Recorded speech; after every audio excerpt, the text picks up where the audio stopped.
Well, hello, my friends. Welcome to me, your host, Christian Watson. So, my friends, John Cena recently got into a lot of trouble for issuing what many think was a coercion-induced apology to the country and the people of China for recognizing Taiwan as a country. Now, for those of you who are unfamiliar with the history of this entire ordeal, let me give you a little bit of amateur history. The Chinese government sees Taiwan as threatening because Taiwan represents a sort of Western front in their area, and they also see Taiwan as an illegitimate place where rebels from the revolution fled, and so there is a lot of contention between China and Taiwan, and there also have been talks of a war and confrontation over the past few decades. And so for John Cena to recognize Taiwan as a country is a politically contentious statement, even though he may not have known it was one. In fact, I don't think that John Cena particularly pays all that much attention to politics, as I don't think most celebrities do, because their primary interest in life is doing what they're known as celebrity for, and for Cena, that is knocking in heads, or at least knocking in heads in a artificial environment, the WWE, which we would all do very well not to watch. That's a different video. Anyway, my friends, John Cena has been seen. When you see John Cena, let me get this picture of him. When you see John Cena, what exactly do you see? You see someone who has all the features of what we would consider strength. Veins bulging out of his arms, muscles everywhere, a toned body. Everything that represents John Cena represents a certain idea of strength. Now, so many people are saying that Cena is a weak, and I have heard a different word, C-U-C-K, used to describe him as well. But those people, I think, are not necessarily being as charitable as they're supposed to be to understanding the root of this problem. The root of this problem is not that Cena is a weak man. Obviously, physically, he's quite strong. The problem is he has forsaked the strength of mind and the strength of character for the strength of the body. Let me walk through this with you guys. A lot of us see strength as just this, having physical characteristics that allow you to do things or to exert more pressure upon the world and get a result, or a quicker result, or a more efficient result back from it. Whereas a weak person, whether they're physically weak or otherwise, has to exert more pressure and may not even get that result. So strength is obviously very much a coveted feature in society. Hercules in ancient Greece was seen as the not necessarily a god, but a somewhat of a god, a demigod who embodies strength and who can lift mountains and move things. But all of that ignores the kind of strength that it takes to maintain your life. You cannot get ahead in life on the basis of physical strength alone. Physical strength, my friends, just like any other thing that has to do with being human, is limited. It is finite. And when you are in a limited and a finite state, you can only do so much before you hit a ceiling.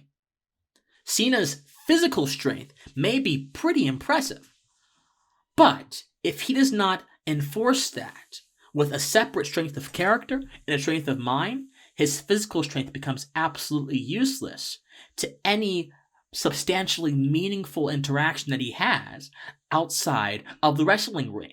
And when there is a class of people who will buy WWE tickets, who will actually support that stuff, and who like seeing the image, the appearance of physical strength, and who don't necessarily care about intellectual strength, you are not encouraged or motivated to cultivate that intellectual strength. What am I saying? I'm saying if John Cena had wisdom, he would have kept his mouth shut on this subject. Or even if he had let it slip out, he wouldn't have apologized. He would have collaborated with other people to see what is the best answer. A wise man is he who knows his own intellectual limits. A wise man is he who recognizes that he does not have every answer in the world. He who knows nothing at all, as Socrates would say.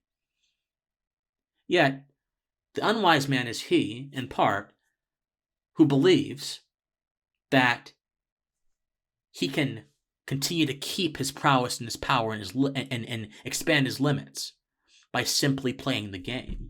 Cena is playing the game, my friends. Strength of character is more important than strength of the body. Strength of character is more important than strength. And so many people get hooked up into this idea that if I go over to the gym, if I go over and play sports, I can increase my physical aptitude, my physical attractiveness, and that'll give me more social capital. And unfortunately, that is true. Unfortunately, we live in a very image-based society, which is one of the reasons why I think John Cena is seen as this sort of seismic figure. But again, the human body is finite, and your physical body, as time persists, degrade. You need to have much more to offer the world than a single feature of your physical body. You have to have much more to offer the world, because the world never remains the same as it did when you came into fame. The world never remains the same as it did when John Cena first stepped into the ring. The world has changed. We're more connected, intellectually and otherwise. There's more commerce of ideas. There's even more tensions in the world because of that interconnection. We're also more lonelier than we have been. We're more anxious than we have been. We're more depressed than we have been. The world has changed so much. And everything I just mentioned can only be dealt with intellectual strength. There are so many powers in this world that can only be handled by understanding and not buffing. So, the real story about this John Cena thing is that he has focused too much on physical strength, as have many people in society, as opposed to intellectual strength. And let this incident here not be an instance of a man being weak, but a man being rough around the edges, a man not being well-rounded enough to understand the limits of his own knowledge and to respect those limits by abstaining from offering an opinion about a matter whose history goes back to a time before he even was aware of Taiwan, before he even was aware of world politics. And let this be a lesson for all of you guys too. If you don't know about something, or you don't have the intellectual fortitude to talk about something, don't talk about it. There are plenty of things that I don't know about that I will say, I will defer to this person, I will defer to that person, or I'll get back to you. There is so much power in knowing what you don't know, because sometimes not knowing allows you to form fresh conclusions that can help you broaden your perspective of the world and everything that is wonderful and bad about it. Think on it. As always, my friends, I love you. If you want to support me, patreon.com/officialcwatson or PayPal, officialcwatson@gmail.com. I love you guys so much, and thank you so much, and please stay pensive. Bye-bye.